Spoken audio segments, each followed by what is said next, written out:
This podcast is brought to you by Craft Beer and Brewing Magazine for those that love to make and drink great beer. Learn more online or subscribe at beerandbrewing.com or find us on social media at Craft Beer Brew.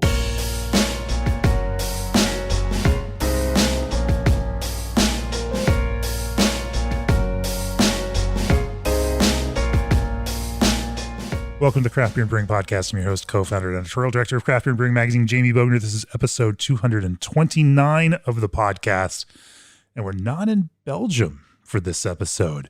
We're in France.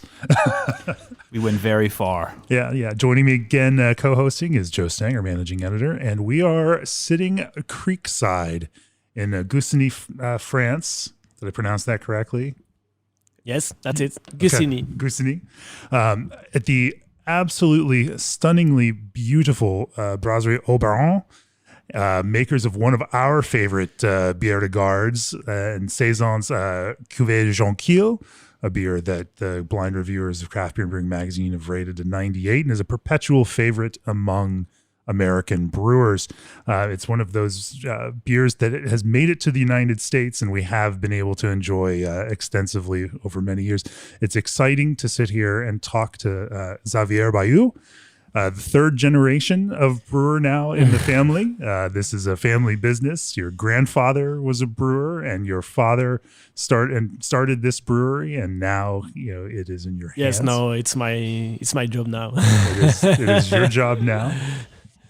We're going to talk about this approach to bière de garde, to making farmhouse style beers over here on the right on the edge of France and Belgium, in such a beautiful location, but making inspired beers that are done in a slightly different way than other farmhouse beers, with your own particular approach to this. We're going to get into how they do that, from grist to fermentation.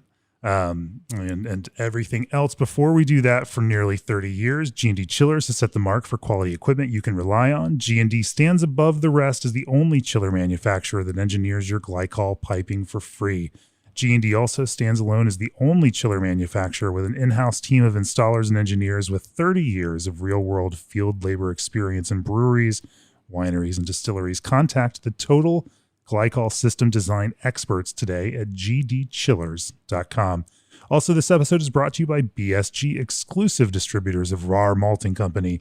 Since 1847, Rahr Malt has been a benchmark of quality and consistency for brewers from the 19th century to today's craft beer pioneers. Whether you're creating classic lagers, resin-clouded hazies, or barrel-aged behemoths, inspired malts like Rahr North Star Pils, malted oats, and more are here to make your brewing dreams a reality. Get in touch today at go.bsgcraft.com/contact-us. So Xavier, let's start with some history on the brewery.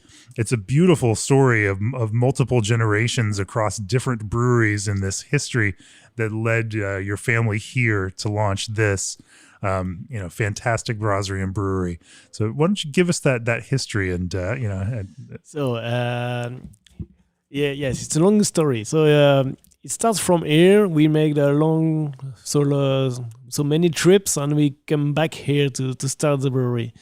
My grandfather was born in the other side of the border, because in Gussignies we are on the border. The brewery is 2 meters from the border, and we are half Belgian, half French, like a lot of people here. 2 meters. 2 meters?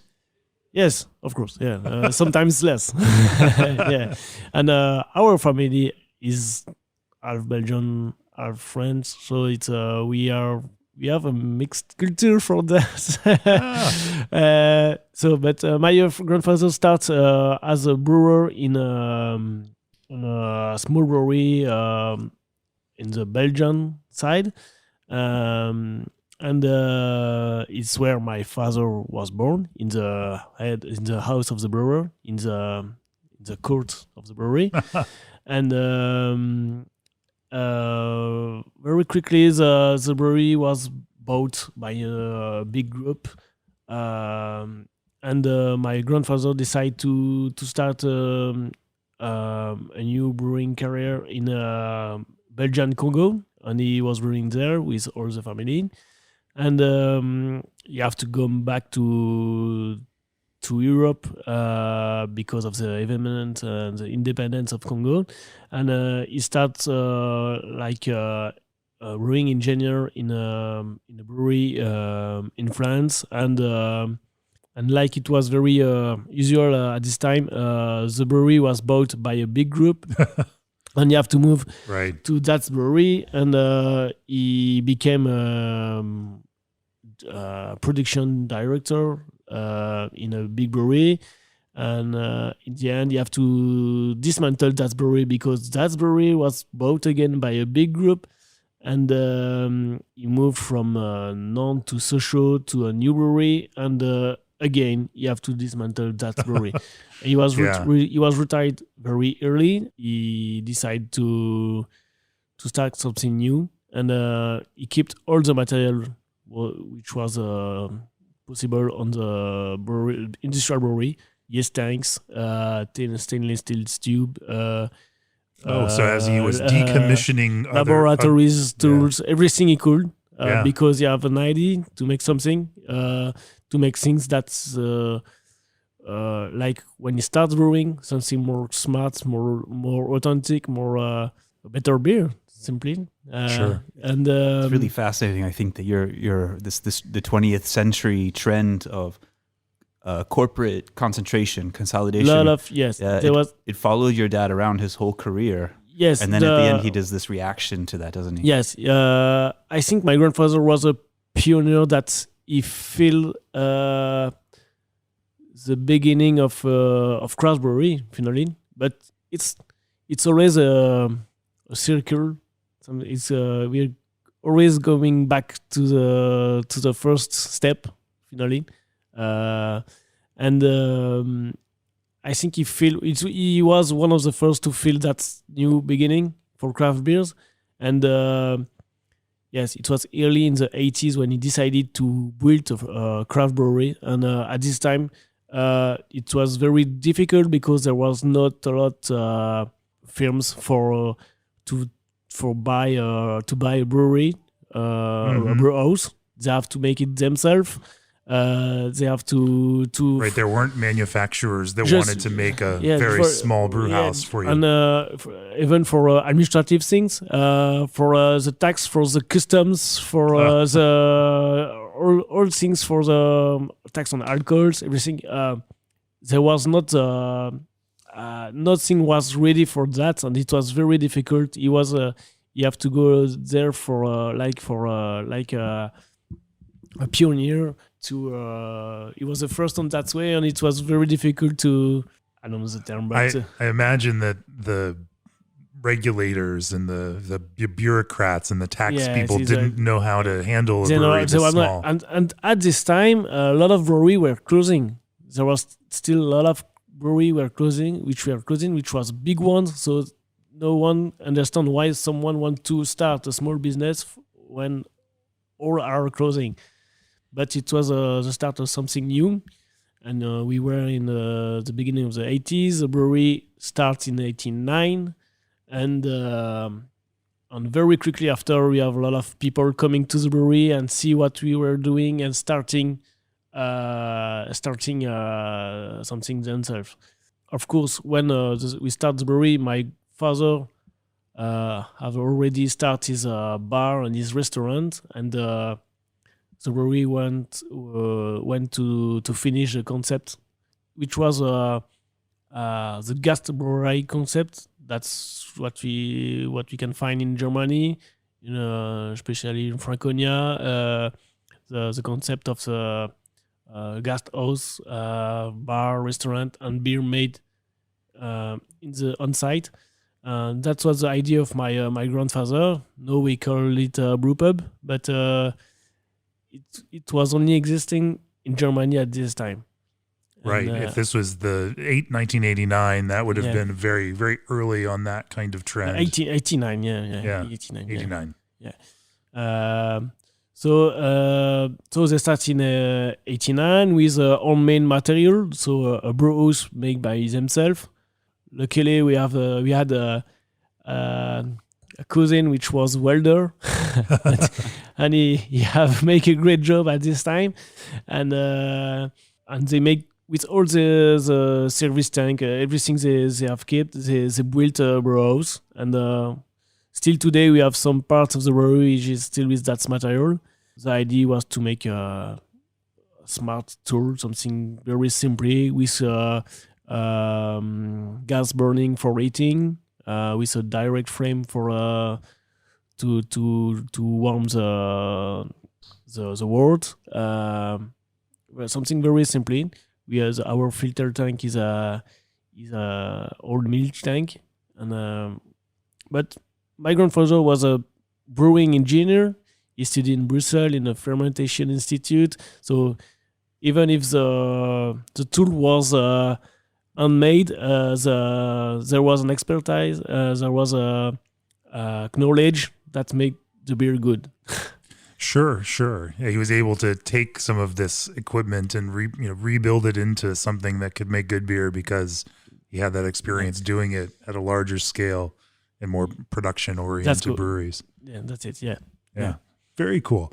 So I want to talk about how then, as they envisioned this small brewery, at the same time, they didn't want to just make the same beer styles that big giant breweries made. The idea was not just to make a smaller version of these big beers. No, of course. But he started his career in a small brewery, so he wanted to make the beer he makes first, the beer, which why he have choose to be a brewer when he was young. So and again, I think he have feel before other that they will have a new passion for that old beer style and local product certainly, and he started to make a beer which was exactly the same that the one he brewed when he started. It was a Saison. Especially the Saisons from Brasserie Cavenel, which is 10 kilometers from the actual brewery here. It was a classic Saison and something authentic with of course, at the beginning, it was a yeast that we found in another brewery, which is closed now. But I think at this time, the yeast have not made his own way, his own identity. It's sure that now, more than 30 years after, our yeast have made his way, and she's different that's at the beginning. So it's why now we care more about that stability of that yeast, to don't have any mutation. Maybe it was interesting at this time at the beginning for that yeast to make his way, to make his own identity here in the brewery. No, it's a good one now, and we don't want it to move again. So just to be clear, the yeast was yeast that was originally used at the brewery that your father worked at, the smaller Saison Brewing. No. When we started, the brewery was closed. Yeah. But it was not a problem to give the yeast at this time. We always say that the yeast is something like the grail for the brewers, and we keep it secret. And but it's not always right. There is a lot of sharing for that. But at this time, my grandfather keep it in a brewery. We were making all the control ourselves here. We were washing the yeast ourselves to keep it clean. All was made in the brewery. Of course, it was the same. There was not laboratories for all breweries, and my grandfather had the expertise to do that himself. All was made here because he have studied brewing and at the Maurice Institute in Brussels. So now we keep the yeast at the Institut Maurice in Brussels, and but we still continue to make a lot of control and culture here in the brewery. we have kept that knowledge from my grandfather.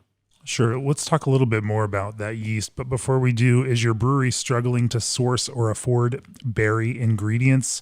Historic heat waves devastated U.S. berry crops, causing supply to dwindle and prices to skyrocket. That's why brewers are switching over to Old Orchard's craft concentrate blends, which mimic straight concentrates, but at a better price point and with a more reliable supply. Is it any surprise that Old Orchard's best sellers are raspberry and blackberry flavors? Reclaim your margins and order your craft concentrates at oldorchard.com/brewer. Also, Brew Monitor from Precision Fermentation is the first real-time comprehensive fermentation monitoring solution. It works with your existing fermentation tanks to track dissolved oxygen, pH, gravity, pressure, temperature, and conductivity in real time from any smartphone, tablet, or PC. Brew Monitor provides detailed insights into your fermentations that helps improve beer consistency, reduce tank time, and increase overall efficiency, saving your brewery time and money. Get started for 30 days risk-free. Visit precisionfermentation.com/brewing. So you have this yeast that you found from another brewery that was 10 kilometers away. He's designing this beer that resembles Saison Saint-Medard, this beer from this first brewery that he worked at 20 years before that, at the very start of his brewing career. Talk to me about some of the particular details about that. The yeast itself, you mentioned before we started talking on the podcast that unlike many yeasts used in Saison, it's not a diastaticus strain. Yet it still produces, a nice flavor that we associate with this style, the light pepperiness and some lighter fruit notes along with it. Yes. Sometimes you see that's just it's taste crispy, peppering, like to say, and with some agrume flavor, and like you say, it's not a diastaticus yeast like most of the traditional Saison yeast. It's not diastaticus, and that's maybe make a difference with a classic Saison. Even if Jonky is a bière de garde, I think it's a bière de garde from the border, Yeah. with a Belgian influence. But because it have the color of a Saison. Normally, most of the bière de garde historically were more amber, more dark blonde.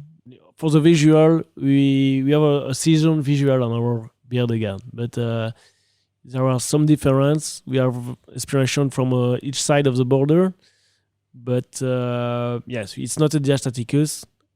You have a lot of esterol, like for a Saison yeast. Now, the yeast you mentioned is a very finicky yeast. So and you also mentioned that yes, at least one American brewer had brought you a beer that they had made with a beer cultured, from your yeast, which is possible to do. But as you all brew with it, you have a very tight framework to work with. Yes. It's like I said, it's a small princess. We have a range of working very straight. We use that yeast between 22, 28 degrees. That's not a lot. That yeast don't like the high ABV. We have to work less than 8 degrees ABV. So we don't give a lot of possibilities. We have. That's a beer made for bière de garde or Saison. That's a yeast made for bière de garde or Saison. We can do anything else with that. But it's what we like to brew, so it's not a problem for us. Sure. And it is the only yeast that you use at the brewery for all the beers that you make. Yes, we use the yeast for every beer. Sometimes you have tried to make more higher ABV beer, so we have used other yeast, but the idea is to work with that yeast the most possible. Sure. With some farmhouse yeasts in particular, pitch rate as well as pressure can affect the performance of those yeasts. And how they express themselves. Are those issues that you all manage in some way? How much yeast do you pitch in the fermenter, and then are the fermenters under pressure also, or do you let them? No, there is no pressure on the fermenters. We know some farmhouse yeasts, if they have too much pressure, won't ferment. Yes, that's right for us too. Yes. No pressure, no ABV, not too cold, not too warm. It's a little princess. Does it take a lot of yeast, or is it a more regular, normal? No. We don't put a lot of yeast. Something between 1 or 2 liters of yeast for 20 hectoliters, or maybe more. But no, we put not a lot. But of course, in the end of the brightening step, we keep. There is a lot of yeast. We have a lot of. There is a lot of biomass. And there is a lot of reproduction of yeast. Yeah. Yes. It makes lots more of itself. Yes. Yeah. Let's talk then about some of the grain and cereals that go into the beer, especially with Jonquille in this blend of bière de garde, or this border bière de garde. We use only barley malt. That's we have cooperation with a local farmer which make the culture, and we keep all the grain, or we make it malting. And so all of your grain is grown right here. Yes, around the brewery. Wow. Yes, from 2 years ago. It's 2 years ago that we start this, and we are very happy with that. It's a very local grain. Then where is it malted? In Belgium, of course. Malterie du Château, a very popular one, very close from the brewery. The closest, the nearest malterie from here, and it's still a small malterie, and they can make it for us, and that's very great for us to keep the malt with our barley. Yes, look, for us, it's only barley malt. I know that on Saison, as you know, you can have a different kind of grain, spelt, dry, barley. So no, I know historically on bière de garde we have a lot of excursion barley, winter row for the bière de garde. Historically, bière de garde is made with only barley. The color it's a pale barley, but the color more amber come from the burning of the wort in the kettle. Because you use a direct fire brew house, and there's some caramelization there that happens. Yes. Yeah. But Cuvée Jonquille is not a good example, because we try at this step to keep a blonde malt, and we try at the malterie to have the most pale malt as possible.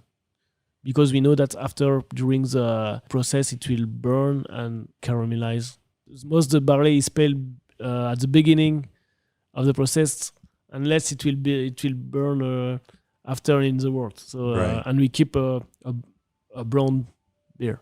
When you switched over to the locally grown malt a couple of years ago, did you have to make any adjustments to the brewing process, to the mashing, or did you notice any small changes in the?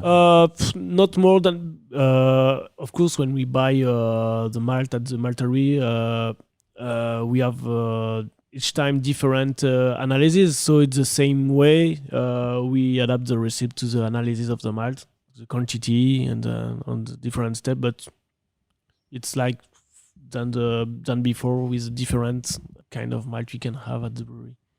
It's the same, looking at the analysis, as if you were to buy a new lot of malt, as you would. Yeah. Is there something in terms of malt flavor, using a local farmer growing barley right here, is there something to the actual barley grain that the farmer grows? Is it a more flavorful barley grain? No, but I know we have less protein, and yes, I know. I don't think it's give a very different taste, but we just cool to work with friends, Sure. just and take the malt to a friend. But no, I think our farmer friend do that his job in a good way. So we know that it's well made and in a good way. So that's good for just good for us. For the other malt, we don't know where it's from. If it's from East Europe or another place. We don't know where is it from. So here now we can go in the field and see the barley in the field before harvest. So that's something interesting for us. You are making a local beer from this place, and that's another way to make the beer from this place. Yes, you mean to make a local beer with local ingredients? Right. Yes, of course. Yeah, it's very important for us. It's more difficult for hops. Of course, we use traditional local hops, but it's not always easy because the notes of France hope farm are very little, and all the varieties are not always available. So we work both with Alsace hops and some hops from Pomerang. So it's not so far for us. So it's local. It's from north of France, but or south of Belgium. It's pretty close. That's pretty close. Pretty close, yeah. It's in this beer. It's Strisselspalt. Yes, for Cuvée de Jonquille we use Strisselspalt, Alerto Tradition, and Brewer's Gold. Yeah, classic profile hops. Yes. It complements the yeast so well. Yes, and it's give a large place for the expression of the yeast phenolene in that beer. This yeast is very difficult to work, but she's generous with us with the esterol, and Jonquille is a perfect recipe to test the esterol of the yeast. Finally, the hope is just for the bitter, but the aroma come from the yeast, I think. Mm-hmm.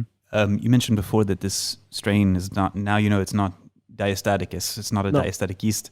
But that's almost surprising because the beers are always so like well attenuated and dry. And that's one of the things about diastatic, obviously. It just keeps chewing up sugars. Yes. So how do you get there as a brewery? How do you get this nice dry profile? The yeast need a special condition for work, but when we give the condition, she makes the job. So effectively, the beer is dried. Xavier, that was Joe trying to get you to mention your step mash because that's what Joe wants to talk about right now. Yes, but there is so much things who make the recipe. There is of course there is a step mash, but it's not only. There is the profile of the water. Of course, it's very, very important, and I think it's have a big role in the final taste of our beer. The water is very hard, so we have it's a high mineral content. High mineral content, yeah, and I think it's very important in the final taste of the beer. Yes, it's give more this impression of dry. It helps that crisp impression of the beer. Yeah. Well, let's talk a little bit, because in addition to Bière de Garde, you also brew beers you call Saison. Mm-hmm. And I'm curious to get your thoughts on the difference between those kinds of beers. Let's talk about that in a second. But first, from the rotatable pickup tube on Rogue Brewing's pilot brewhouse to the integrated hopbacks on Sierra Nevada's twin prototyping brewhouses, SS Brewtech has taken technology they invented working with world-renowned industry veterans and made them available to every craft brewer. To learn more about SS Brewtech's innovation list, head over to ssbrewtech.com. Also, if you're looking for a direct partnership with an independent hop grower who is as fanatical about flavor and quality as you are, join the revolution. Hop Revolution's only reason for being is sustainably farming and processing New Zealand's most flavorsome hops. They get that great beer is not brewed to a past or a future ideal. It's an ongoing journey of fresh thinking. Hop Revolution really is only here for your beer. Let them flavor your thinking stateside directly from Hop Revolution or through Crosby Hops or Mill 95. Learn more at hoprevolution.co.nz. So let's ponder that question for a second. How you all define Saison versus bière de garde. This light. It's a big question. Sure. Of course, we get philosophy now. Yeah, philosophy. here is the place to ask the question, of course, because we are in the Hainaut, in the both sides of the Belgian Hainaut, French Hainaut. This is the place where the two styles are crossing here. So we speak about the diastaticus yeast. That's I think is the one thing important for the Saison. And like I said, most of the time, bière de garde are darker than Saison, I think, because it's more burning at the mash and at the boil. It gives a difference. We don't use spices for bière de garde. Why not? I don't know. It's a tradition, Yeah. I think. It's difficult because with differences than Saison, there is still a lot of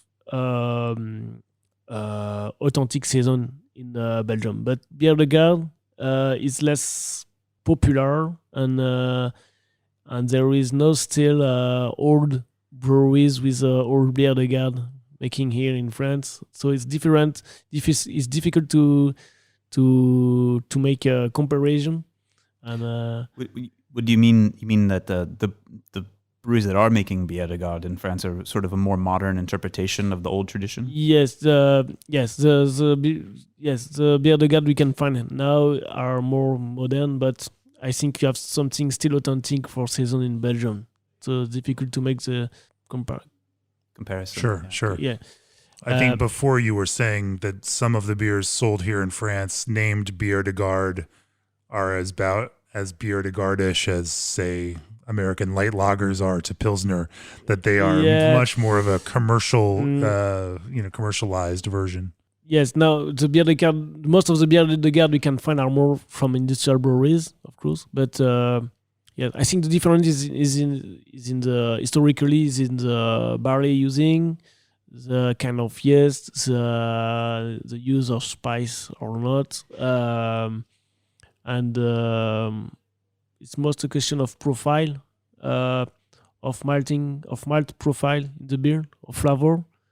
I think is the most big difference between the two styles. Maybe more bière de garde, more brightening, more bright. The bière de garde, I think, was more bright than Saison. Do you mean in brighter in color or in clear? Clearer. Yeah. Okay. Yeah. And with something more golden, more amber color of the beer. Between on Saison is more brown. I think with because we use sometimes more different kind of different varieties of cereals with the spelt, the rye, and this is less popular for bière de garde, I think. But like said Michael Jackson, the story was not a border between the two countries, so it's very difficult to have a real definition of the style. So some of the beers that you sell, you call a Saison, and other beers that you sell, you call it a bière de garde. Yeah. So is this does this signal something? Does this tell something to the locals about what kind of beer it is, or is it more sort of? Yes. For us, here the declination is made because for our Saison we use spice, traditional spice for Saison, coriander, bitter orange peel, things like that. That's make the difference of our recipe, and we use several kind of malt, of barley malt in the Saison. You use only pilsner malts on the bière de garde. Here, what we do, but sure, you can have another interpretation. But what we're interested in is we use spice in our season. Okay, that is the main difference. What other barley malts do you use in the or what other malts do you use in your saison? We have Munich malt. We have barley malt, Pilsen malt, of course. We have Cara malt. Yes, we have this all of that kind of malt. Biscuit malt. Yes. Really, that many different kinds of malt? Yes, yeah. For 3 or 4 different kind of malt for our season, and we have a variation of this season, which is dark beer. And we don't use spice, but we use elderberries. So it's another way to see the style. But we go on it's more dark, so we go to an interpretation which is only our just very much yours from the brewery. Yeah. That's the Saint-Medard. Saint-Medard, yeah. Is it? Are we looking at the Saint-Medard church up there? You see the church. Because Saint-Medard is the only of the village, and we opened the brewery the same day that the church which has burned before. It's why we called the first beer Saint-Medard. Yeah, we opened the church and the brewery the same days, and it's the only of the church. Yeah, it's a very locally rooted story for that beer. Sure. Let's talk about dark saison for a while. I know this is just your beer. Yes, it's just our beer. There is no other interpretation of that. It's our idea because it started because it was a declination of our saison for Christmas. We made a Christmas beer. We wanted to make a Christmas saison, and it gives that dark saison, which is brewed with elderberries. Yeah, we are more far to the original style, of course. And that's okay. I think it's interesting that you would make a variation on saison, and explore this idea of making it dark. We don't need to talk about it in a broad style sense, but I'm curious about what do you change in making a dark saison, and what do you keep the same? I mean, the yeast is going to be the same, but how do you build, say, a malt bill for a dark saison that's still going to allow the flavors? You use several kind of malt for the dark saison, like in the original one. We had things at the boiling step. We don't add spice, but we had elderberries in a small quantity. Like the spice, it's not a fruity beer. It's used like we use that elderberries like a spice. Just a small addition of a new ingredient. What flavor does it? Can we taste this beer? Yes, of course. Yeah. Yeah. Okay. It's just a small note which breaks that impression of the bitter of the coffee. The astringents, and the fruity notes break that sensation and give something more sweety and more for Christmas. It's why it was our idea to make a beer for Christmas, and it give it's like a fruit marmalade, a fruit. Yes, it gives that kind of fruity note, like a marmalade. A little bit of fruit, a little bit of like chocolate combination together. Yeah, more coffee. You say? More coffee. Yes, but the coffee taste, but not with astringents, not the bitter side of the coffee, and the fruity note give a more balance in the recipe.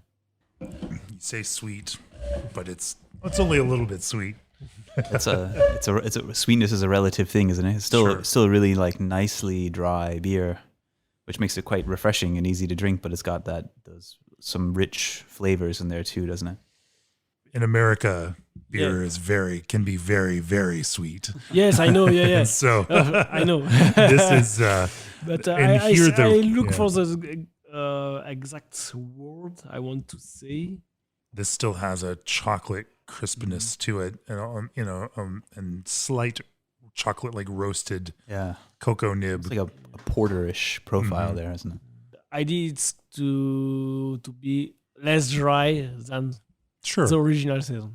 How do you make sure that it ferments less dry using your yeast? Do you have to pay extra attention, or and then keep it from completely drying out the beer?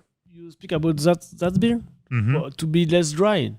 The yeast work always in the same way. Yeah. The same attenuation, the same profile, just in the recipe that we will work to have less or more that sensation. Make it less. But the work of the yeast Right. is always the same. So it's in the choice of the malts that you're using to get that little bit of The richness. malt, or to add something in the recipe to balance that sensation. To make it less fermentable so that it leaves a little bit of sweetness? We don't work a lot on fermentation. We try to have our complete attenuation on every recipe. But yes, we just work with the ingredient we can add in the beer Yeah. to make something different. But in yeah. the jonquille, you have something very... You have the reference is jonquille because you can have a clear taste of the yeast. And after, when we change the recipe, we can play around that taste of the yeast. I don't know if you mean... Yeah, but because she's so finicky, as you said, like she's the princess. Yeah. So she has her temperature range she likes. She likes it in those fermenters with no pressure. So she can breathe. No pressure. And Yes. So everything has to work around that. Yes. So to get a little bit more... Yeah. It's maybe the chief in the brewery is the yeast, I think. And we try to work with them. So does this, the dark Saison, does it attenuate completely dry and it just has an idea of sweetness, or is there does it finish sweeter? No. Yes. It's the yeast have make his job completely like on the other beers. That's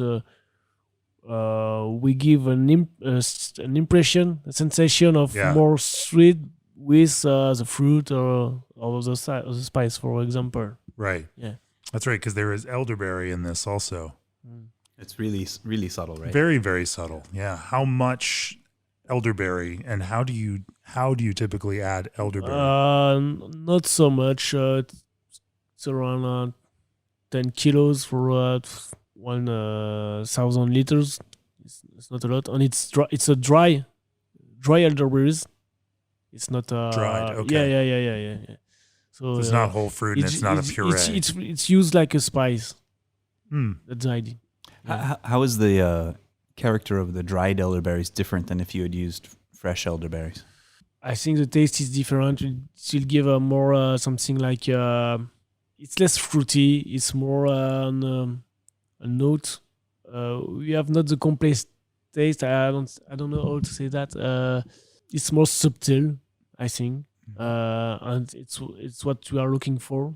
It's definitely subtle. Sure. Let's talk about then some of the other varieties of Saison that you make, because at the same time that you make, some of these more traditional expressions of beers, you are also not afraid to collaborate with, of course, some, other like-minded brewers, which you've done a few times, and you actually, have another beer in your lineup, the Noblesse Oblige, which is a collaboration with Jester King Brewery. You all use some more contemporary hops, which I find interesting out here in on the border of France and Belgium, to find hops like Sabro and Simcoe in your hop cooler downstairs. And so, even though you are approaching some things in this very traditional way, you're also trying to understand this broader. Yeah, I think the thing that makes the beer modern, it's not the ingredient, it's the recipe. So you can make something very rustic with Sabro. You can make something very modern with crystal spirits maybe, but I think we can make things to keep our philosophy and keep our style of beers with subtlety, a kind of rusticity of our beer with different ingredients like sabro, for example. That's interesting to play with that and keep your philosophy with that kind of ingredient. Yeah, how do you do of that? course, we will not make pastry sour or things like that, but we can make a lot of things Sure. with a lot of ingredients. For example, for Noblesse Oblige, we decided with Garrett at the time to use honey at the boil. At the time it was Sorachi Ace, not Sabro. With at the boiling, so Sorachi Ace and honey, and it's matched very well. Keep the balance of the beer, even if you have a lot of aroma of hope, a most powerful bitter of the beer. The honey come in balance, and even if the level is higher of taste, we keep the balance, and I think the balance is the most important thing for the profile of our kind of beer, I think. What is oni? Miel. Oh, honey. Honey. Sorry. Okay. Honey. Probably everybody understood that but me. Honey.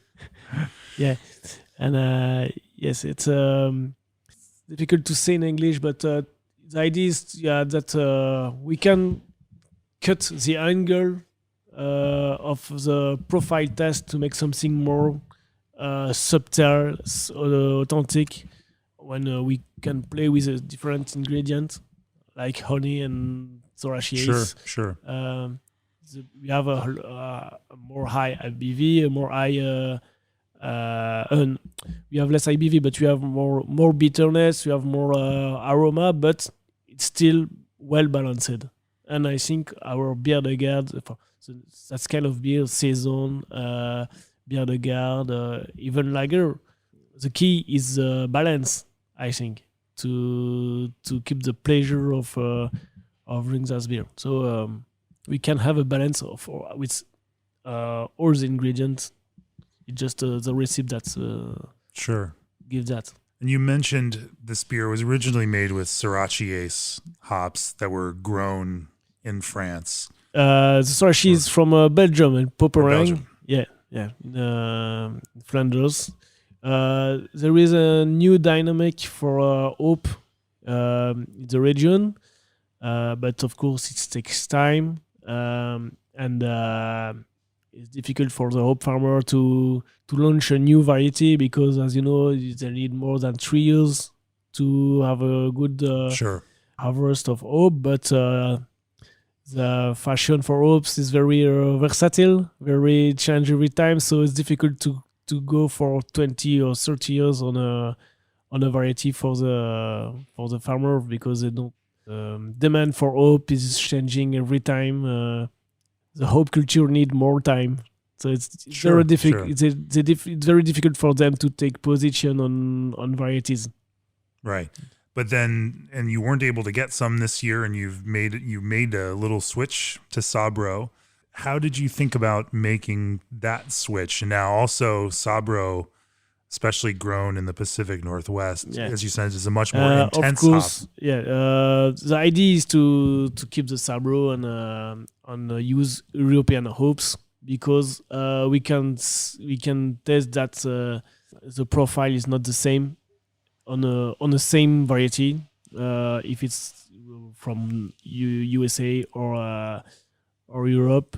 We have things hope from here are less powerful in taste, but I think more in a longer taste, more subtle, more similar to our local hops finally. And it should be interesting to make grown our local varieties in USA I think it exists, but I've never tasted a US Tristle Spals or traditional Hainaut. Maybe it can be interesting for you. I don't know how it starts, but I think there should be a difference. Of course, we have less alpha in our European ground, European culture of hops. It's clearly in the way of the beer we do simply. Yeah. Our local beers in the way of the what it's grown here finally. Yeah. It's simple. The terroir, Yes. is such it's such a huge impact, and you see that. We were actually talking about that at dinner the other night, where same grape varieties grown, in Bordeaux versus grown in the Jura, Of course. are same grape varieties, have such a different expression in wine, even that close to each other. If you take the same hop variety and grow it in the Pacific Northwest in that incredibly dry environment, a high desert environment, it's actually different between the more verdant green Willamette Valley in Oregon versus the dry environment of Yakima. And if you bring it over here, even the same hop plant grown in the soil here with this environment, very different. Finally, it's clear to make our local style of beer, we have to use local product. Yeah. That's it. That's simple. Sure. Are there any other beers that you have been working on, or new experiments, or new interesting things that you're making? We are trying from a few years all the barrel aging, but it's something we would like to do more. I know in USA it's more popular, but here for our kind of beers it's less. But we would like to have more time or more empty kettle to brew beer for that. We are very busy at this time, so it's difficult for us. But yes, we try for some barrel aging. We have you had the chance to start with Aaron Schmidt a few years ago in Nuit Saint-Georges, Bourgogne barrel aging. And the last one was made in champagne barrels, which was very interesting. So for that beer, the champagne barrels are very subtle, very with a small expression. Yeah. So we have it was a mixed culture. We have Brettanomyces in the barrels, and it was very different. But yes, we would like to go more on that kind of work. And you have a lot of fruit culture here around the brewery, on cherry, on pear, a lot of things. So we have to work with that, of course. Sure. Yes. Sure. Have you worked much with Brettanomyces here? And is there something you want to do more of? It was only one time with the champagne barrels. We have, as you know, we have the latent process here in the brewery, donc we have to be very carefully with the bread. So we have now a new area for storage, and it will be possible to start something with that in a new area. But in the brewery, it's very dangerous for us. Even if the brewery, the yeast is stocked in Brussels, we don't want to take too much risk. Sure, sure. Well, let's step back out for a second. You're the third generation now of brewer in your family. Yeah. You all have a beautiful brasserie and brewery here on the side of a creek at this beautiful village on the French and Belgian border. What's your next goal, and what is the long-term goal for Brasserie Au Baron? On the long term, we have always worked on the quality of our beer, and we work every day on the perfectionment to increase the quality of our beer. So we continue to learn every day. I think my grandfather have learned about brewing each day of his life until the end. So we continue to learn and to experiment. But that's first experimentation with just talking was very interesting too. Like we said before, it's very interesting to play with that style. Finally, to play with Saison and bière de garde, which different ingredient and different add in the recipe, and there is a lot of things to do with fruits, with barrel aging, with a lot of things, and I think we can keep our philosophy, our kind of beer, but with a lot of different expression, different recipe, and the playground is large for us, and there is a lot of things to do. Yeah. Well, I think that's a fantastic place to bring this to a close. For nearly 30 years, G&D Chillers has set the mark for quality equipment you can rely on. Since 1847, raw malt has been a benchmark of quality and consistency for brewers. Think outside the puree box with Old Orchard's craft concentrate blends. Get detailed insight into your fermentations with Brew Monitor, risk-free. Put SS Brewtech's advances to work in your brew house, and try New Zealand's most flavorful, sustainably farmed hops from Hop Revolution.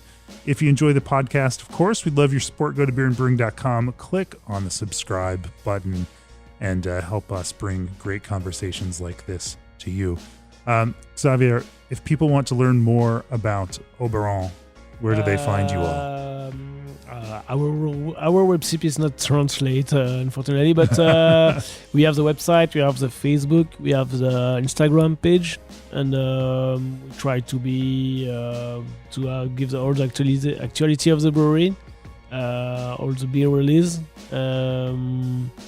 Yes, Facebook, Instagram, and what's on the website. And there's good news for American beer fans who love Cuvée de Jonquille, that it will be coming back to America very soon. Very soon, yeah. The labels are ready, and we are waiting for the first order, and we are happy to meet again our American customers. It's a fantastic beer, as I've tasted it in America, and tasting it fresh here at the brewery is a sublime experience and absolutely beautiful. Thank you for joining us on the podcast. Thank you. Cheers. This podcast is brought to you by Craft Beer and Brewing Magazine for those that love to make and drink great beer. Learn more online or subscribe at beerandbrewing.com or find us on social media at Craft Beer Brew.